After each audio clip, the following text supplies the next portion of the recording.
as the Eagles prepare this week for the big game versus Dallas, man, you know what? I hate the Dallas Cowboys.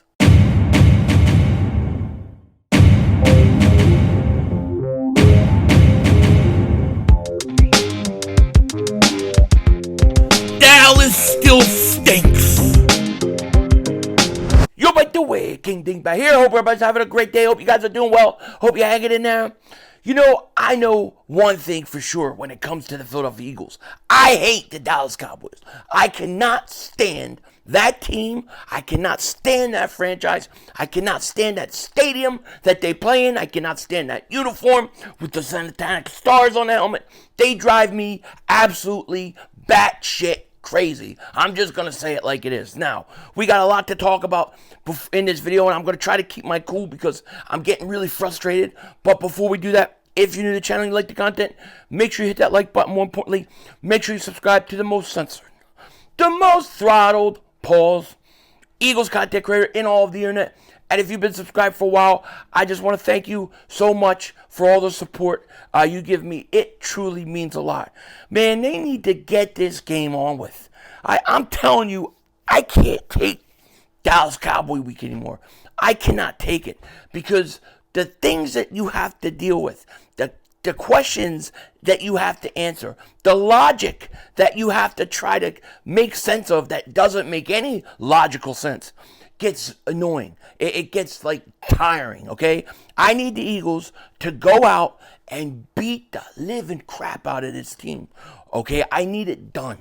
I need it done so for the next few weeks I can breathe. Because if Dallas wins, these Cowboy fans are going to be unbearable. I mean, unbearable. Like nothing you have ever seen before. It doesn't matter that December comes and it's Cowboys choke season. They will be unbearable, okay?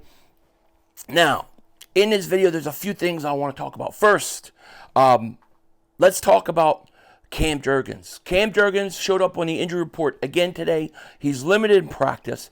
It's looking more and more like he may not be ready to go. And if that's the case, expect Tyler STEEN to start. Now, I thought STEEN should have been starting already. I thought Sua Opeta played good the first week versus the Rams, but he hasn't been that great the last few weeks, and I think STEEN deserves a chance. So I'm all for Tyler STEEN getting the opportunity to go out there and start if need be. And I think that the key to this game for the Eagles, it is going to be the running game.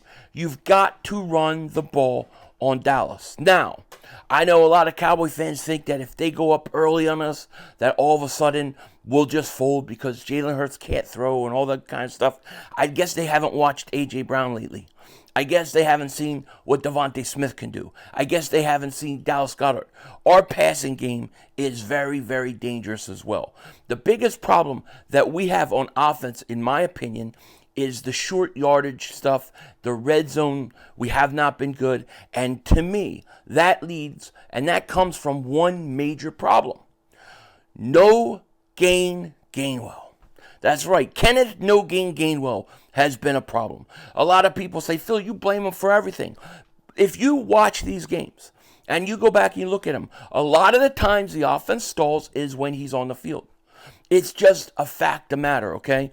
Here, look at this. Here's what you get when DeAndre Swift plays, right? He's got 117 carries, 571 yards, 3 touchdowns, and he's averaging 4.9 yards a carry, okay? I'll take 4.9 yards a carry any day of the week, But when Gainwell comes in, okay, and usually this is mainly in the second quarter and part of the third, Gainwell doesn't do as much. He has 51 carries, 153 yards, 1 touchdown, and averages 3.0 yards a carry. Okay, that's a big difference. 4.9 to 3.0, okay? And part of it is just the way they use Gainwell. I think they try to use him as the short yardage back. They think he's a better pass protector than DeAndre Swift, and he might be, but that's not enough. And I think that a lot of times when this, and this is just my opinion, this offense stalls, it's because Gainwell's out there, and the defense has no respect at that point for the running game. They don't worry about it with Gainwell. Swift is out there. You've got to know where Swift is because Swift is explosive. He is dangerous. He can break it at any time. And if you look at what he did versus Minnesota, if you look at what he did versus Tampa Bay, it has to put fear in defenses. When Gainwell's out there, it's like when Gainwell's out there and DeAndre Swift isn't. It's really, and it's legitimately like one playmaking superstar type guy that you don't have on the field now. So that's just one less thing the defense has to worry about. To me, that is the fundamental problem with using Gainwell. I don't understand the love affair with Gainwell. They have no problem letting Gainwell off the hook. Nick Sirianni's going to stick with him, and I don't understand it. I don't, especially when you have Rashad Penny is sitting there and he's always deactivated. He's never even dressing. Now, Rashad Penny is a guy that they need, in my opinion, to dress this week. I would dress 4 running backs, and if they do dress 4 running backs, that's indication that this team's going to go run heavy.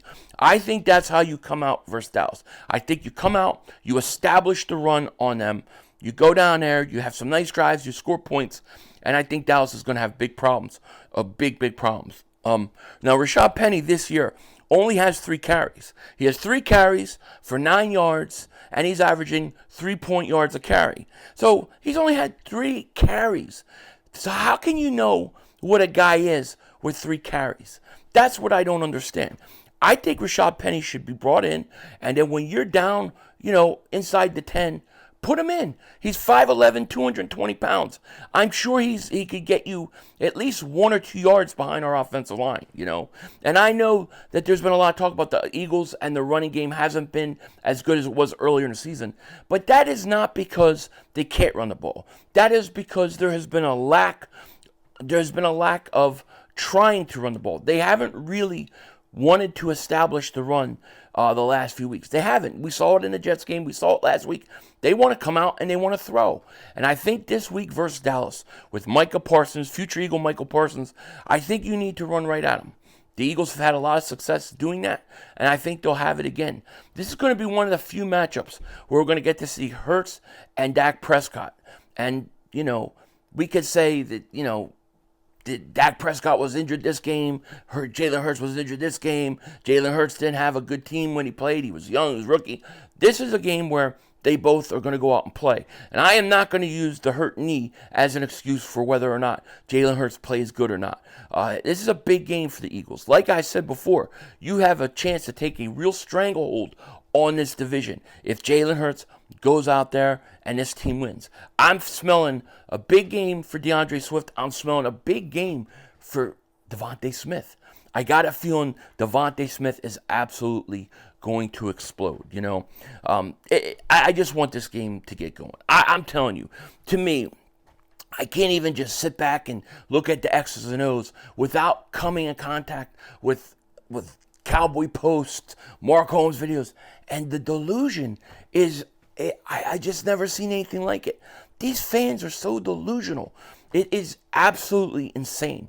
They just can't say, yeah, Dak Prescott has not come up big for us. He has not come up big. I've asked this question at the end of the season last year. I'm going to ask this again for Dallas Cowboy fans, for Mark Holmes. When are you going to hold Dak Prescott responsible for not taking you further than the second round of the playoffs? At what point is it the quarterback and not everybody else? Mark likes to go to this, well, we've never given Dak Prescott any weapons.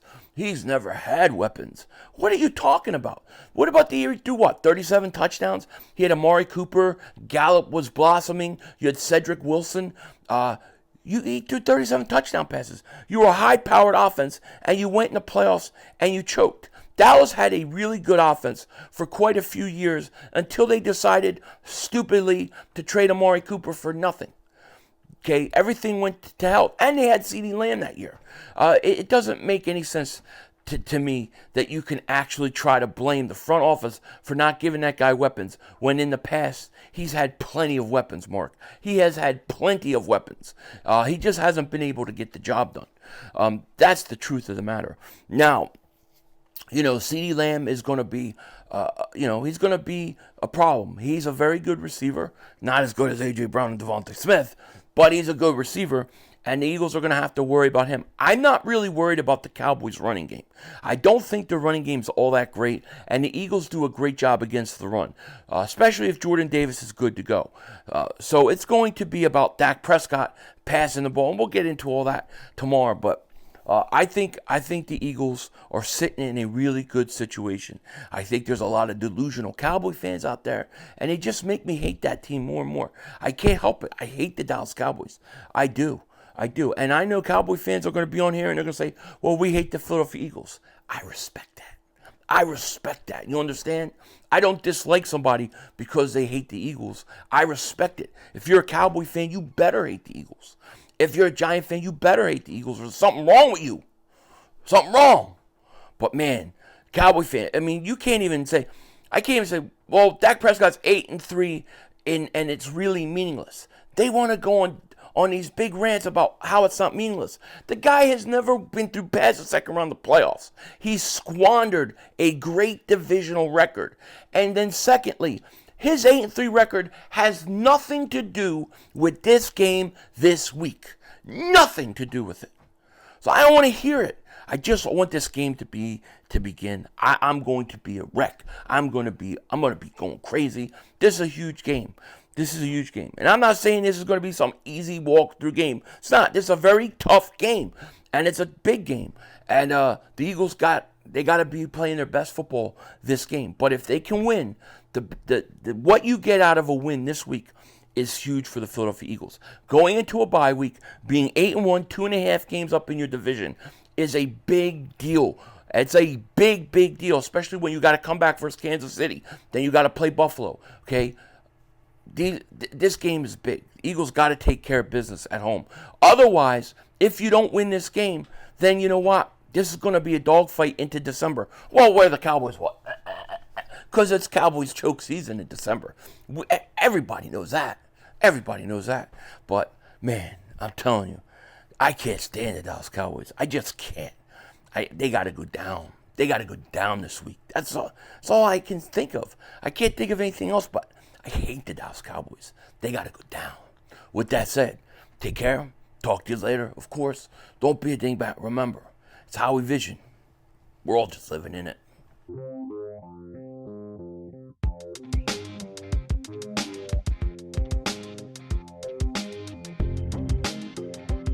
Now you're probably saying, yo, Philly 500, when are you going to shave?